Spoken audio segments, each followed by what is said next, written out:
ಈ ಕಾರ್ಯಕ್ರಮನ ಯಶಸ್ವಿಯಾಗಿ ನಡೆಸ್ಕೊಡ್ತಾ ಇರ್ತಕ್ಕಂಥ ನಿಮ್ಮೆಲ್ಲರ ಅಭಿಷೇಕ್ ಅವರು 2018ರಲ್ಲಿ ಈ ಕ್ಷೇತ್ರದಿಂದ JDS ಅಭ್ಯರ್ಥಿಯಾಗಿದ್ದಂತ ಅಭಿಷೇಕ್ ಅವರು ಸುಧಾ ಈ ಕಾರ್ಯಕ್ರಮ ನಡೆಸ್ಕೊಡ್ತಾ ಇದ್ದಾರೆ. ಮಾನ್ಯ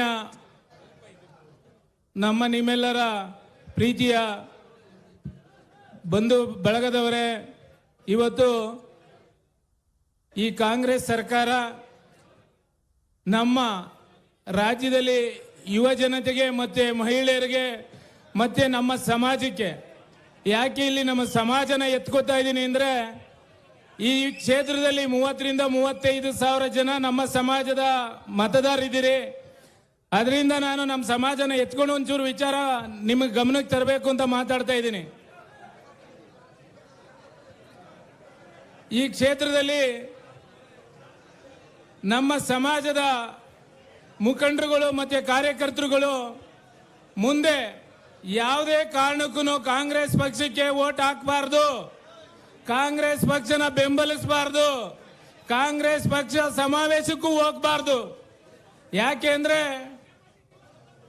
ST ನಿಗಮದ ನಿಮ್ಮ ಮಕ್ಕಳ ಮತ್ತೆ ನಿಮ್ಮ ಭವಿಷ್ಯದ ನಿಮ್ಮ ಉದ್ಯೋಗಕ್ಕೆ ಮತ್ತೆ ನಿಮ್ಮ ಎಜುಕೇಶನ್ಗೆ ಇಟ್ಟಿದ್ದಂತ ದುಡ್ಡನ್ನ 97 ಕೋಟಿ ದುಡ್ಡನ್ನ ಒಂದು ಲೋಕಸಭೆ ಚುನಾವಣೆಗೋಸ್ಕರ ಉಪಯೋಗಿಸ್ಕೊಂಡು ಲೂಟಿ ಮಾಡಿಬಿಟ್ರು.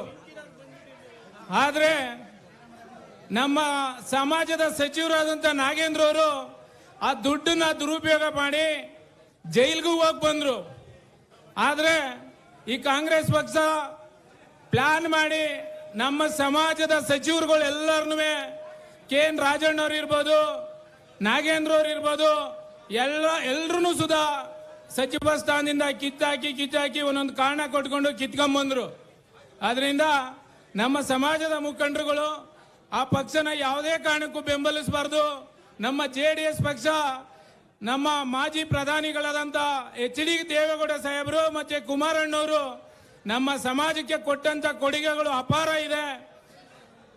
ಮಾಜಿ ಪ್ರಧಾನಿಗಳು 1991-92ರಲ್ಲಿ ಮೊಟ್ಟ ಮೊದಲ ಬಾರಿಗೆ ಲೋಕಸಭೆಗೆ ಹೋದಂತ ಸಂದರ್ಭದಲ್ಲಿ ನಮ್ಮ ಸಮಾಜಕ್ಕೆ ಒಂದು ಒಳ್ಳೆ ಮೀಸಲಾತಿನ ತಂದುಕೊಟ್ಟಿದ್ದು ಮಾಜಿ ಪ್ರಧಾನಿ ಚಂದ್ರಶೇಖರ್ ಅವರ ಕಾಲದಲ್ಲಿ ಸುಗ್ರೀವಾಜ್ಞೆ ಹೊರಡಿಸಿ ನಮ್ಮ ಸಮಾಜಕ್ಕೆ ಒಂದು ಮೀಸಲಾತಿನ ಇಡೀ ರಾಜ್ಯಾದ್ಯಂತ ತಂದುಕೊಟ್ರು. ಅವತ್ತು ಹೋರಾಟ ಮಾಡಿದ್ದು ಮಾನ್ಯ ಪ್ರಧಾನಮಂತ್ರಿಗಳಾದ ಮಾಜಿ ಪ್ರಧಾನಿಗಳು HD ದೇವೇಗೌಡ ಅಪ್ಪಾಜಿ ಅವ್ರನ್ನ ಯಾರು ನಾವು ಮರೆಯಂಗಿಲ್ಲ. ನಾನು ಯಾವತ್ತೂ ಓಟ್ ಹಾಕಕ್ಕೆ ಪವರ್ ಬಂತವಿಂದ ಒಂದೇ ಒಂದು ಬಾರಿ ಮಾತ್ರ ನಾನು ಕಾಂಗ್ರೆಸ್ ಪಕ್ಷಕ್ಕೆ ಓಟ್ ಹಾಕಿದ್ದೆ. ಅದು ಲೋಕಸಭೆ ಚುನಾವಣೆ ಮೈತ್ರಿ ಇದ್ದಿದ್ರಿಂದ ಕುಮಾರಣ್ಣವರು ರಾಜ್ಯ ಸರ್ಕಾರಕ್ಕೆ ಬಂದಿದ್ರಿಂದ ಅಲ್ಲಿ ತೆರವಾದಂತ ಒಂದು ಕಾಲದಲ್ಲಿ ನಾನು ಕಾಂಗ್ರೆಸ್ ಪಕ್ಷಕ್ಕೆ ಓಟ್ ಹಾಕಿದ್ದೆ. ಅಲ್ಲಿಂದ ಇಲ್ಲಿವರೆಗೂ ನಾನು ಯಾವತ್ತೂ ಕಾಂಗ್ರೆಸ್ ಪಕ್ಷಕ್ಕೆ ಓಟ್ ಹಾಕಿಲ್ಲ. ಅದರಿಂದ ತಾವ್ಯಾರೂ ಕಾಂಗ್ರೆಸ್ ಪಕ್ಷನ ಬೆಂಬಲಿಸಬಾರ್ದು. ಅಭಿಷೇಕ್ ಅವ್ರನ್ನ ಮುಂದಿನ ದಿನದಲ್ಲಿ ಬೆಂಬಲಿಸಿ ನಮ್ಮ ಪಕ್ಷನ JDS ಪಕ್ಷನ ಮುಂದುವರಿಸಬೇಕು, ಎಲ್ಲ ಬೆಂಬಲಿಸಬೇಕು. ಈ ಜಿಲ್ಲೆಯಲ್ಲಿ ಒಂದು ಬಲಿಷ್ಠವಾದಂತ ಪಕ್ಷವನ್ನ ಕಟ್ಟಬೇಕು ಅಂತ ನಿಮ್ಮ ಈ ಸಭೆ ಮುಖಾಂತರ ನಾನು ತಮ್ಮಲ್ಲಿ ಕೈ ಮುಗಿದು ಮನವಿ ಮಾಡ್ತೀನಿ. ಈ ಕ್ಷೇತ್ರ ವರುಣಾ ಕ್ಷೇತ್ರ ಈ ರಾಜ್ಯದ ನಾನು ಮಾಜಿ ಅಂತ ಇದ್ದೀನಿ, ಇನ್ನು ಮಾಜಿ ಆಗಿಲ್ಲ, ಸನ್ಮಾನ್ಯ ಮುಖ್ಯಮಂತ್ರಿಗಳ ಕ್ಷೇತ್ರ.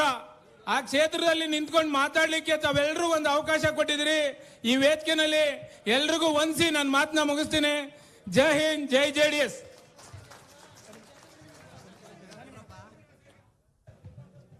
ಧನ್ಯವಾದಗಳು. ವೇದಿಕೆಯಲ್ಲಿ ನಮ್ಮೊಂದಿಗಿದ್ದಾರೆ ಶ್ರೀ ಅಶ್ವಿನ್ ಕುಮಾರ್, ಮೈಸೂರು ಜಿಲ್ಲಾಧ್ಯಕ್ಷರು. ಅವರ ನುಡಿಗಳನ್ನು ಆಲಿಸೋಣ. ಶ್ರೀ ಅಶ್ವಿನ್ ಕುಮಾರ್.